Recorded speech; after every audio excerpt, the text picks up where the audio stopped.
Hi, I'm Amy, and this is the Half Caff podcast where we'll talk about knitting and crochet. And I'm coming to you this time from yet another tiny house on a somewhat tiny island with a not so tiny vacation mug, which is the mug for today. This is episode 20. So that's cool. I've been doing this since December of 2020, I guess. So I don't tend to do it very often, and I took a really long break this time, kind of because things have been busy, but also because I knew that this, and I guess because this trip was coming up, and I thought, what a great place to podcast from. But I always have to do it. I'm doing it in a tiny house, and I'm here with my not so tiny teen, and so I always feel silly talking into the camera, so I've made them go in the back with headphones because it's a tiny house. I mean, you can hear everything that happens. I hope the light's okay. I'm sitting next to a gorgeous window. The whole place is really cute. I could do it outside, but it's kind of noisy. It's not too far from a road, so hopefully this is some nice peace and quiet.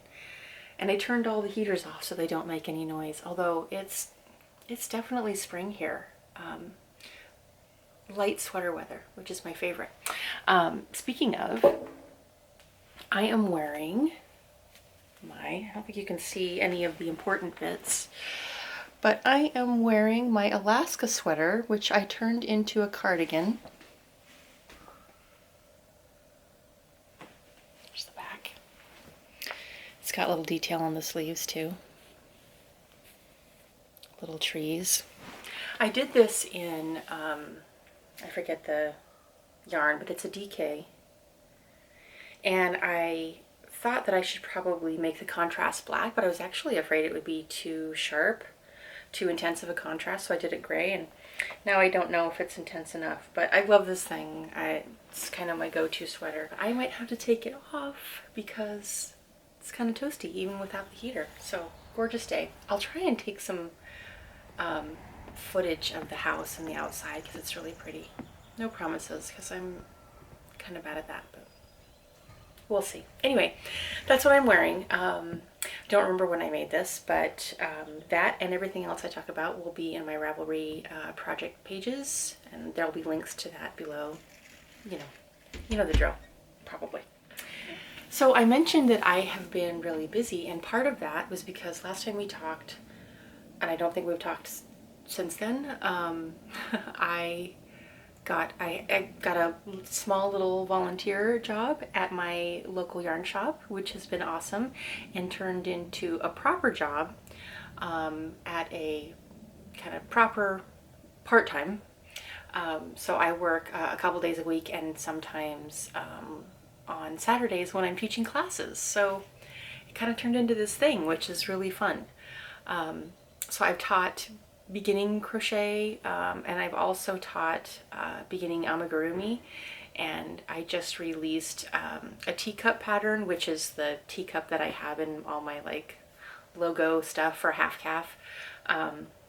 Why it's Half Caff, even though I usually drink my coffee no caff, to be honest. I know, blasphemy.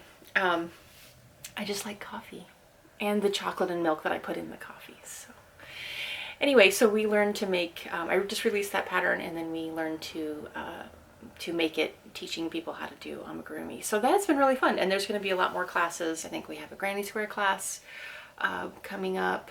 But anyway, so that's been taking up not a ton of time, but a decent bulk, especially because the owner went on vacation, so I was covering, and it just, yeah, it's turned into a thing. It's been really fun, and I fully intend to keep that up.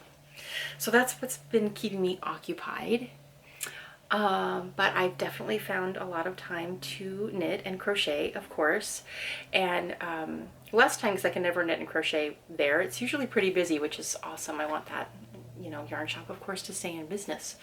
But I have found time, of course, to knit and crochet, and I've done a lot of things, a lot of samples for the store, so some of the things aren't here, but I will talk about them.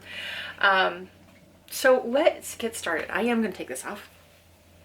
I'm actually not wearing any knitwear underneath. I'm just wearing my requisite uniform, which is always a V-neck black tee. I could have 12 of those and not have enough, honestly. Put that over there. I will put on one of the first things I want to show you. But first I'll show it to you. This is I really hope I didn't show this to you already. If I did, sorry.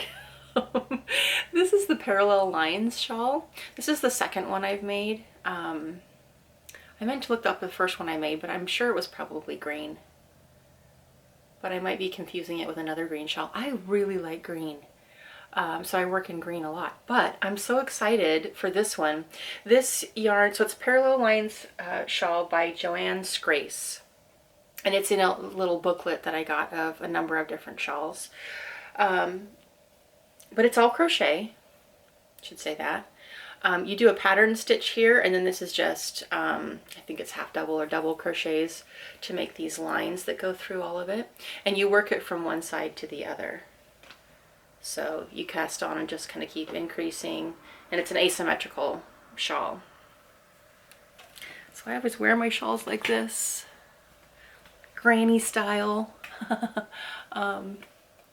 rather than the bib style that I think a lot of people like to do. The yarn is really quite soft. I mean, of course, it's 100% merino wool. I believe so, actually. Now that I'm thinking of it, it might have some nylon content because it is, let me see, Evergreen Yarn Studio. She did a colorway called Candy Cane Lane, and that's what this is. And in the skein, it comes kind of almost striped looking with this like super rich pinky red, and then like the creamy whites and like all the different pink variations in it. But when it works up, and I'm going to show you really close, you can kind of see the darker spots too that aren't red. There's like a little green, kind of greeny blue. It just reminds me of like a flower garden. So I thought, so springy. So I did use Candy Cane Lane to make a spring shawl. But this used 3 skeins of that, and it's her Summit sock. So this is a fingering. Yeah, and I didn't double it or anything. So I do really love this one, and this one has been on display at the yarn shop, but I stole it back from the podcast. It's just that I forgot to steal back like 5 other things. So that's okay. Anyway, love this one. Obviously this is the second time, so obviously I like it and I could see making it again. I just really didn't know what to do with these, and I really wanted to crochet, so I've been knitting a lot, and sometimes, you know, I always try to again have like a couple knit and a couple crochet projects going, and I didn't have a crochet project going for a while, so I wanted to start something and I didn't know what, so I kind of just went for it and found this. I also did kind of some random Valentine's Day stuff. I did a little, I forget what the pattern is, but I will put it down below. But I made a little snail that has a heart for its shell. That's really cute. That was in crochet. The Muscle Burrow hat is by Isolde Teague, and the Grow hat is by Fiber Tales, and those are both knit. So yeah, I made those, made the crochet snail, and a couple of little just like random crochet hearts to put on a garland to hang up in the shop. So that was cute for the minute and a half that, you know, Valentine's Day happens. I also did, and this is another one that's really nice, but I didn't have it here, but I'll put a picture in. What is that? That's the Sweet Valentine Cowl by Ambah O'Brien. I'm hoping I say that right. I used Berroco Lanas Light, and I held that double. In this pattern, there's actually 2 options, so you can do a fingering weight one or a DK one. And so this Lanas Light is like a sport, so I thought, oh, you know what, it's pretty light. It's close to fingering. I'll just do the fingering one. And then, I don't know, it was just so fiddly, I decided, yeah, I'm going to hold this double and do the DK slash, you know, worsted version, I guess. But it's pretty easy pattern, you know, really repeatable lace and makes little hearts. It's really cute. So I do like that one. We chose that wool because we wanted a display for it, you know, to show something, but I don't know, it's actually a little bit itchy even after blocking, so I don't know that I'd actually use it for a cowl or something. Like, a lot of people are sensitive, especially right here, neck and like, you know, collarbone and stuff, so I kind of don't think that was probably the right yarn if you wanted to actually you know, get a lot of wear it. But as a sample, it's very lovely. And it was the perfect color. Another one that I still, again, have left there is called, I'm going to say this really wrong. I'm just going to say what it looks like in English, which is the Herzblattbeanie. Just put it here. Which I guess translates to like heart garden, something like that. Or maybe I just named it that. I cannot remember. Absolutely adorable. I had to cast that right on. I cast it on even after Valentine's Day. What a rebel, right? No, just because it had been one of the ones that I'd saved, you know, over Valentine's Day, some of the projects that I'd saved that I wanted to get to, and I just really had to cast it on right away. So I did. So that hat, I put it on after it was done, and it did fit, but it seems kind of big and I wouldn't say puckery. I think it evens out when you put it on, but almost puckery. So I used Blue Sky Fibers Woolstok Light, which is their fingering. I used that for the color work, and so that was Deep Velvet and Golden Meadow, which are basically the colors in the actual images of the pattern. I just thought that was a really great mix. So I ended up doing that. But the hat itself is in Eco Alpaca. I believe that's from Cascade Yarns. So the hat is really nice and soft, even though the color work, Woolstok is kind of moderate soft. It's not, I love it. Blue Sky Woolstok is gorgeous, but it's not as soft as the alpaca, but the majority of the hat is alpaca, so it's lovely and soft. I think it probably needs a palm, although you know what, I don't want to, because I'll try to get a picture to show you of the top, but the top is so sweet because it forms a circle of hearts right at the crown, and you kind of want to see that, so maybe it doesn't need a palm, maybe it's done. I don't remember if I blocked that one or not, because I wanted to even out the stitches, but I also thought I don't want it to get any bigger, so I can't remember if I blocked it or not. Okay, I do think those are all the projects that I don't have here that I worked on. It's been like 6 weeks since I talked to you, I think, at least, so maybe more? I don't know. So it's been a while. Oh my gosh, yeah, more. It's like 2 months. So I've done a lot in the meantime. Anyway, so I'm gonna put this guy down as I clunk the microphone. Maybe I'll just put it over. How about that? There we go. So I've kind of been in this weird space with my projects. I kind of have stalled on a number of them, and there's all reasons, and I will get back to them. I don't think anything's like, maybe one's dead in the water, so to speak. But a number of them I've sort of stalled on. So the Hector cardigan that I was making for my husband, I'm still working on that, and I actually have a lot of it done. But I think the trouble with that one was that I wasn't sure about the sleeve length. And particularly, and here's the killer, is the cuff length. I ended up doing kind of a shorter cuff on the back and fronts on the bottoms of the cardigan. So I wanted to match that before I kind of realized maybe I wanted a longer, you know, ribbing on the bottom. And so I would want a longer cuff, but it doesn't match. So the shorter cuff, I don't know how I like it, and unfortunately this is like cuff up sleeve, so I'd have to pull the whole thing out. Anyway, so there's a lot of like thick cabling on it, on the sleeves and everywhere, and so I kind of just feel like it needs a longer cuff to balance it. I don't know if that makes any sense. So I've kind of stalled on that one, and obviously I mean I missed his birthday by a couple months, so yeah, I got him a big fat 0 for his birthday. I guess it was going to be for Christmas, and then it was going to be for his birthday, and then, I don't know, now it's going to be next Christmas. So that's a little bit on hold, but definitely going to get back to it. It's well over halfway done.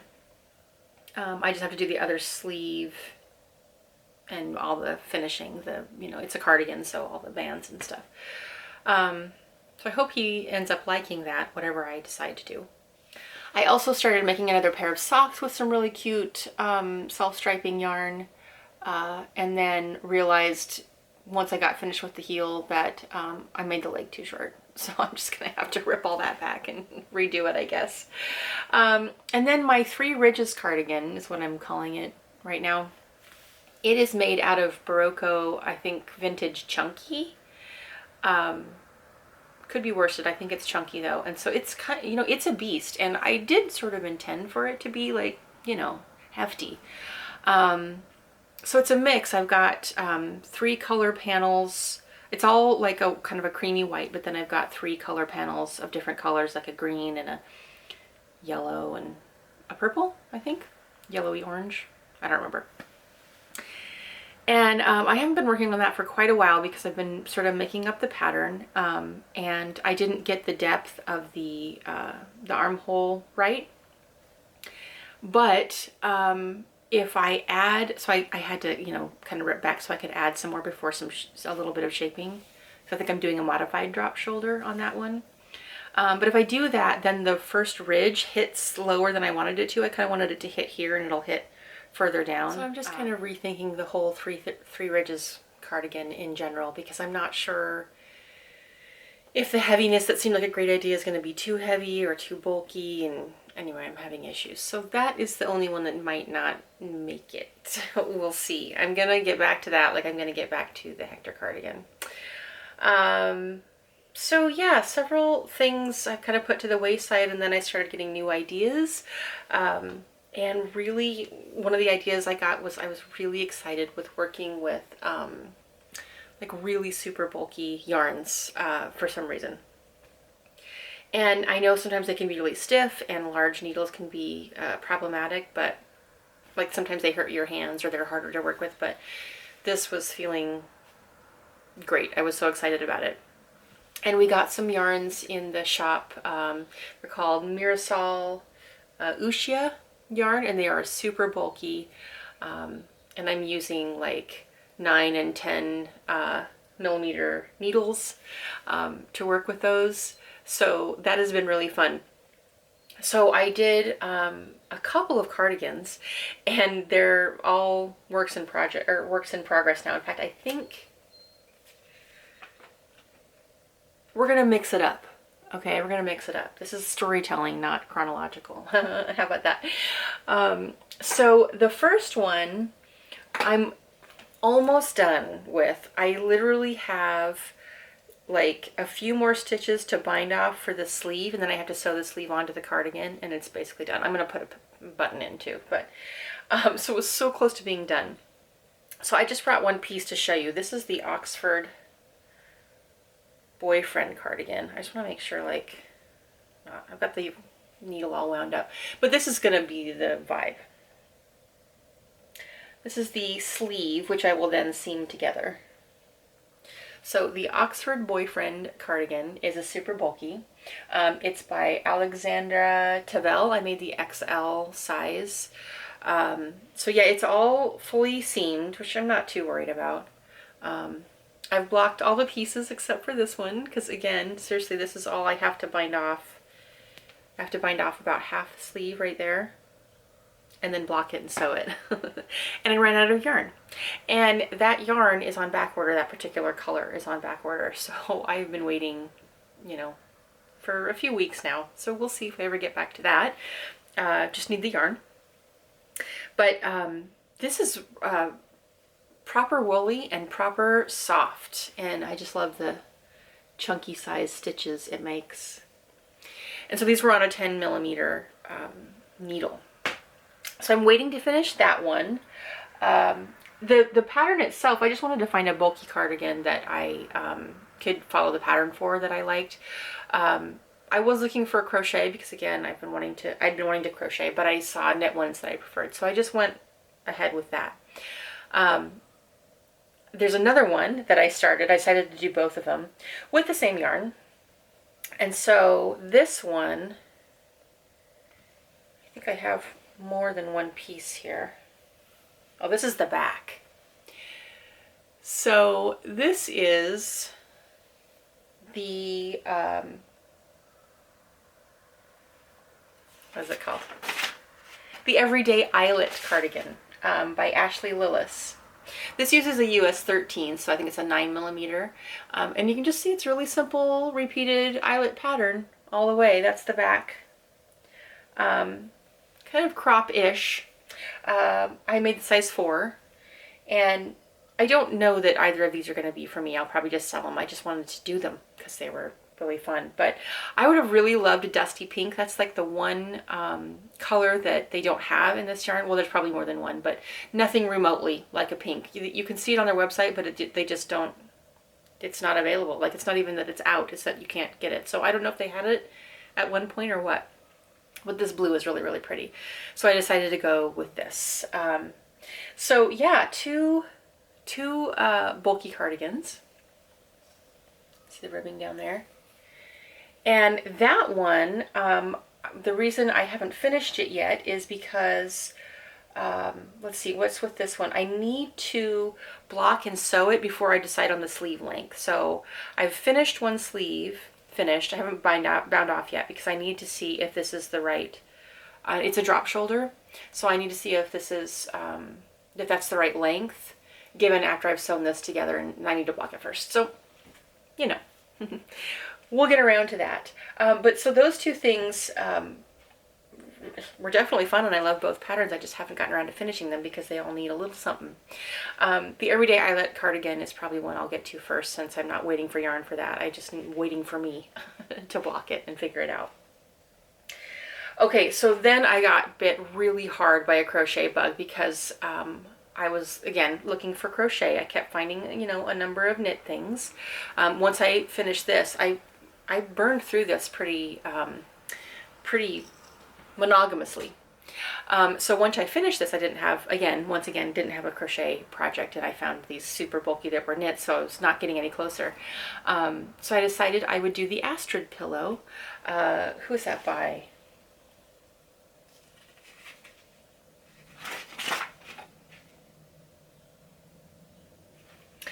The Astrid Pillow by Mallory Krall, who is, that pattern is on my Make 9. And I thought, oh, perfect, let's give that a try. And I got bit so hard by that pattern, I've made 8. I made some in an 18 by 18 pillow size and some in a 14 by 14. I prefer the 14 by 14, I think, and I'm actually probably going to end up with a couple more because I still have some purple left to make at least one more purple pillow, if not 2. So yeah, I've made 8 of those.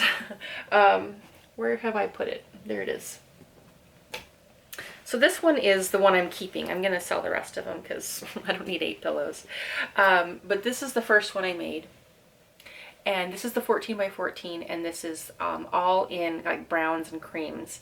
And that was what I'd kind of envisioned as like a monochromatic pillow where this is all Berroco vintage, so it's worsted, and this is mochi, yeah, this color, and I've used that for all the pillows and then just changed up the colors.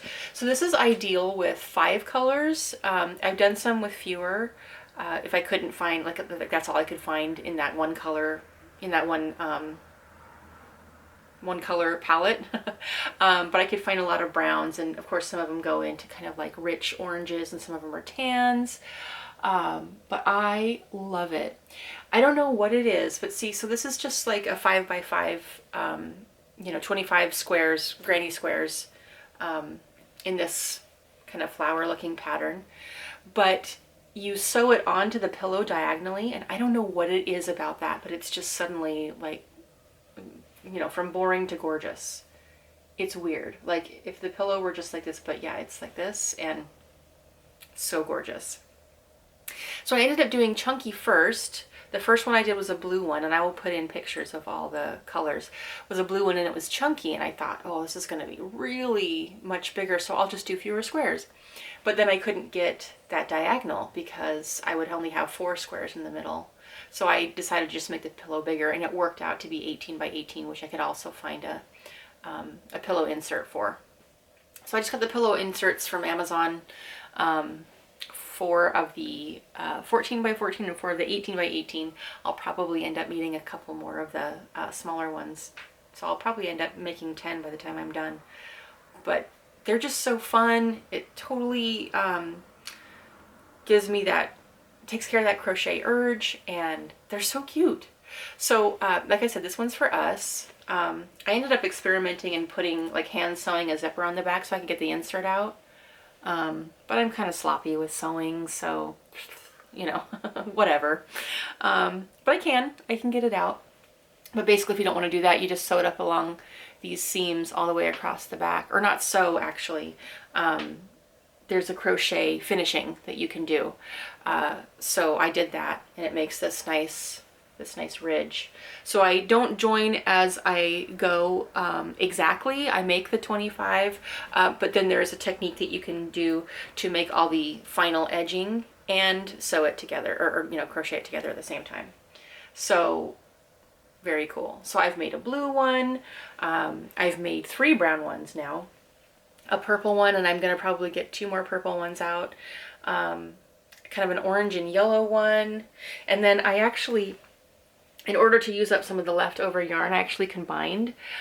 So this one is an orange and orange, yellow, blue one, and this is unfinished. So this is a chunky, so Berroco vintage chunky, and obviously, you know, not blocked. I'm not actually blocking these. This stretching it across the pillow works just fine.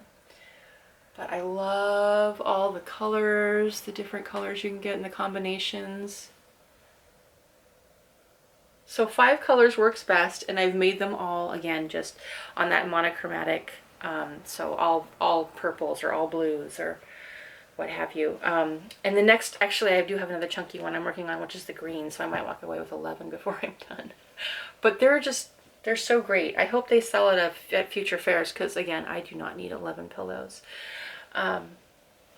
Give them away, I guess. So highly recommend the Astrid Pillow.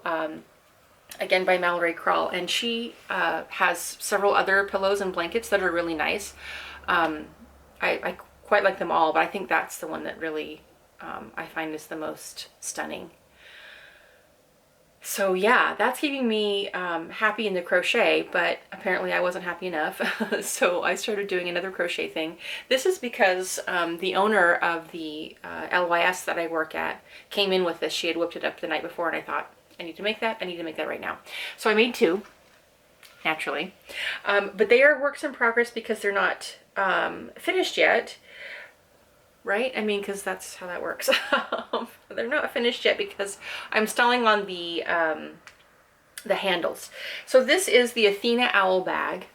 So cute. By Irene Strange. And I love this pattern. There's 2 ways to do the feathers. You can do them as you go, or you can create them right on the bag afterward. So all that I need is I've got the yarn actually like stuffed inside to finish it up. So it's stuffed in there. I've got I sewed a little snap on him, a little like with magnetized pursed snap, which I highly recommend. They're cheap and easy to affix. And so he's all done except that he needs a strap. And I haven't decided what kind of strap I want, because I haven't even decided if I'm going to do a crochet strap or if I'm going to like get like a faux leather strap or what I'm going to do. So I'm doing this a lot where I'm almost finishing, but there's a decision I'm waiting on or an action I'm waiting on, and then whoops, next. But I know myself, I will get back to all of them. You know, some of them, they're in trouble. Most of them are not. It'll be okay. So I did another one out of just plain white, and then I decided to get kind of like, you can see these little like speckles in this one. So this is actually just Lily Sugar and Cream from like Joann's or Michael's or whatever, like that kind of crap cheap cotton. But I, for some reason, love this cotton. I made several bags out of it before. There was a blue, I don't know if I showed you this one. Sometimes not all of it makes it to the podcast. I make all the time.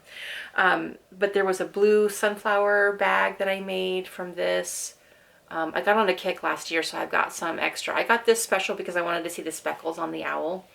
But you can do these two-tone as well. And I kind of wanted to do that, but I couldn't find enough variations in brown that I liked, so I just used this two-tone. So I might make a third and try the two-toned feathers, but he's so cute. So cute. Very quick, of course. Highly recommend. Definitely like the pattern. It was a little bit confusing to me to figure out how to do the feathers as I go. So I just did them afterwards, which the pattern gives you, again, a choice. So no worries. And I don't think it was the pattern. I just couldn't visualize it. I felt like the pattern was pretty detailed, and I I do think there were some pictures, so I don't know. I just couldn't figure it out. There's yet more. So I realized there's another sample I'm making for the shop because I realized there was a kind of a lack of sweaters. There's a few. There's probably 3 or 4, and honestly 2 of them are ones I've made and gave to her to display because I didn't, yeah, anyway. And the others are like baby sweaters. So I thought we need a sweater and we need a crochet sweater or a tee or something because we don't have any of those. And to be honest, I love to crochet and I love to knit, but I usually tend to gravitate towards certain things for the one craft or the other. So I don't tend to like crochet garments, but I like crochet accessories and I like crochet amigurumi, stuff like that. I don't tend to knit amigurumi, although I actually have one right now. I will show you in a minute. I don't tend to like knit amigurumi, to do knit amigurumi. It looks cute, but I don't tend to do it because it's just easier to make small little circles in crochet, as I ranted about before. But garments, I really like knitting. And then, you know, hats and things like that, I'll kind of do whatever. I think I prefer hats, or knit for hats. So anyway, my point is, it's sometimes harder to find patterns that, at least for me, that I like in garments that are crochet, like sweaters or tops or tees or tanks or whatever. I have found them and I do look for them. And there are some people that, you know, like they've really got a good, I'll see if I can remember any of the designers, but they've got like a really good handle on how to make crochet work for them in sort of like a non-standard way, like to really make it shine. Like one easy thing is if you do slip stitches in crochet in a certain way, it actually looks like knit, it mimics knit, and it's kind of cool. So, and not that crochet is not beautiful for itself, but anyway, just, you know, thinking creatively about how to look, because sometimes crochet looks a little bit kitsch compared to knit, I think.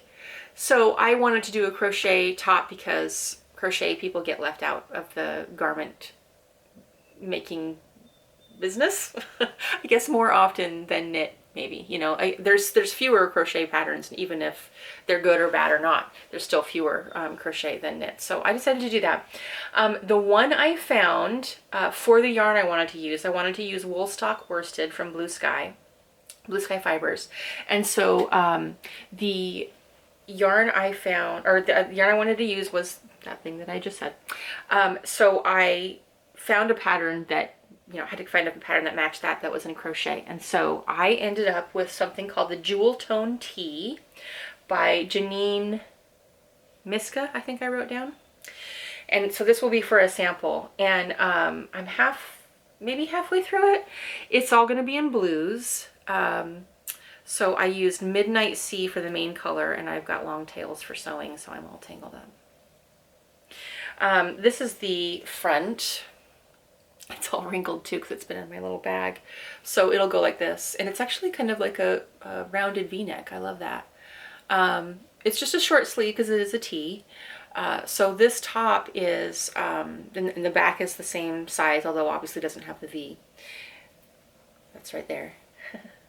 I finished that one too, although it's a little crooked. I'm going to have to steam it to make sure that I can compensate for the obvious drop stitches that I did. So this jewel tee is going to be this dark blue, and then there's kind of like this is all linen stitch, which I'd never learned before, so that was neat.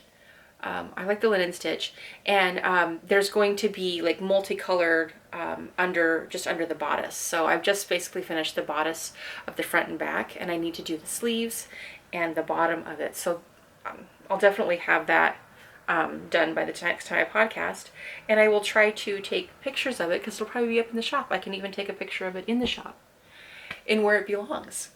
So I'm using a lot of gorgeous blue variation in that, and I kind of thought, you know, I live in the Seattle area, it'll be kind of like, you know, a spring tee because it rains here. Because I was thinking of like springy colors, and I'm not as good at that. I was like, well, yellows, and I don't know, and then I just saw that blue, you know, several blue options, and I thought, okay, it rains in spring, so that's what I'm doing. So that's been really fun. The linen stitch is really addictive.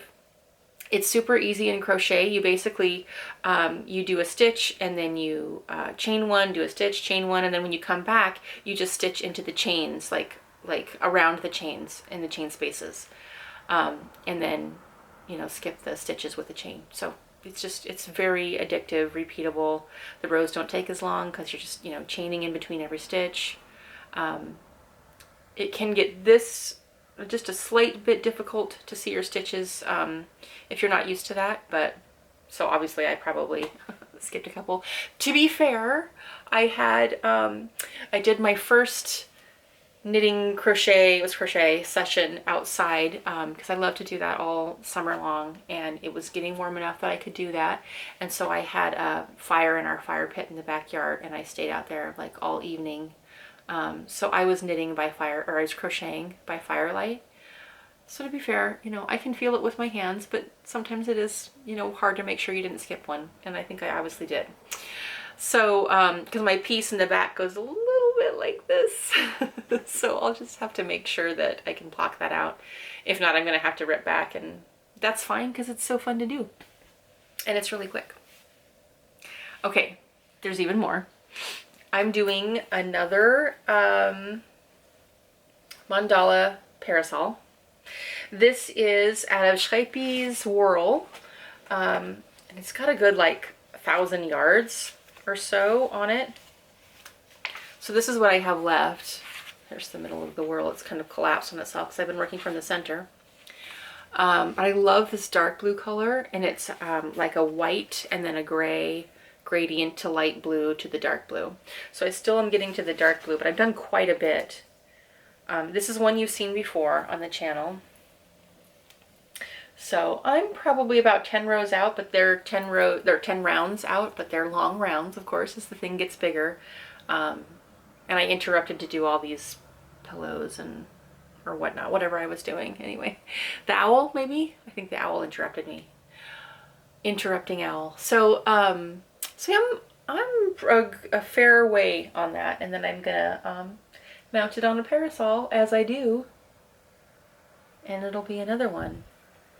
Just give you a better look at that. It's just so pretty.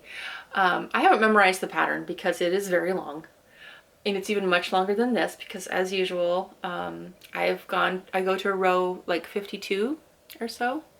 And it's meant to be a blanket, so you can just go and go and go. It might be meant to do in fatter yarn too, I can't remember. I'm doing it in fingering because I'm trying to fit a parasol. So I do it in smaller. For this one, I've used a G hook because I remember that I ran out of yarn before I got to where I wanted to in a previous one when I used Scrape's Whirl. Because the other yarn I tend to use is Cotton King's Shadow Gradient. It's a big cake, and that is more like a sport. So it's a little bit thicker, so I ended up with enough yarn. And so when I switched to the Shapey's, okay, so my camera overheated and cut me off, so I don't remember what I was talking about, but I think it had something to do with the fact that I'm using a G hook instead of an E hook for this. And I hope it doesn't turn out too big now. Because I want to be able to mount it on that frame, and I want to be able to get to that dark blue at the end. So we'll see. We'll see what happens. Anyway, that is Mandala Madness by Helen Shrimpton. A pattern I've made several times, and will probably make several more. Very much like it. And there's my G hook.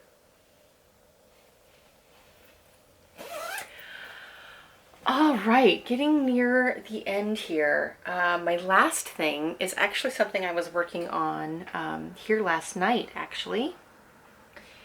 And I am almost done with it, but I don't have some of the supplies with me. So as I said, I am making another knit amigurumi. The only one, well, I made two. I made a cute little chain chomp from Mario. In knit. I've made that maybe a couple of times, long time ago. But otherwise, the only knit amigurumi I've ever made was Frog and Toad, which was laborious but adorable and perfect now that they're done. I did see this one though, and I thought, oh man, I have to do this one. So this is called Red Panda and Fox by Shino Craft, and there's two patterns in it, a fox and a red panda, because they follow the same you know, patterning. It's just that you need to use different colors at different points. So it's very cute. It's you seam it up, but you do the head and body and feet all together. So then you would just do the are there arms? I don't even know if there are arms. You would do the arms afterward, I guess, if there are arms. Now I can't even think of it. So it's almost all one piece. So that is really nice because then the seaming is kind of, you know, at a minimum.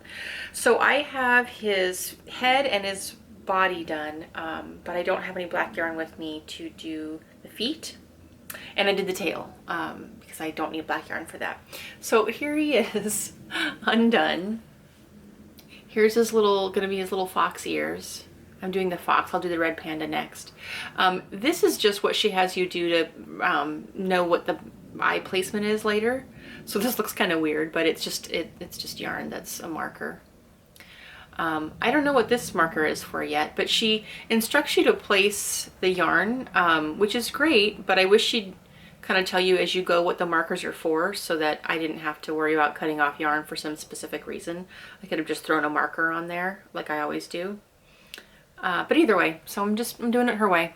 So I've got a markup here, which might be for working on the ears. I don't know. I'll get there, I guess. And then here's where you place the eyes. So I did this as stranded. I didn't do it as, there you can see that better. I stranded this instead of doing it as intarsia. And I'm hoping that'll be fine. I couldn't be bothered. I will probably block him. So he'll kind of even out if there's any issues. But yeah, there he is. And then I've just, I bound off a few stitches in here so you actually can just pick up the legs right from the body. And then you'll just seam it all up the back. So I don't have any stuffing here with me at the tiny house. I don't have the eyes, all of that. So that's about as far as I can get, I think, without any black yarn, which I will get when I go home. So he's really cute. I'll try and pop a picture in here of what he's going to actually look like because he's adorable. Or maybe I'll decide against it so that you can see next time. I am using all alpaca blend for this. I think it's alpaca and I don't recall.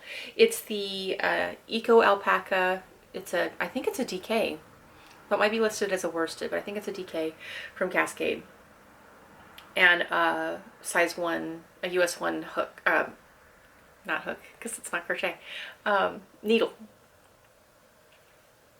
So this guy's cute, and I can't wait to see what he looks like, as well as what the red panda looks like, because the red panda is even cuter. So now I just wanted to show you a couple of acquisitions, which I don't normally do, but because I went to a yarn shop while we were traveling, I wanted to show you what I got. And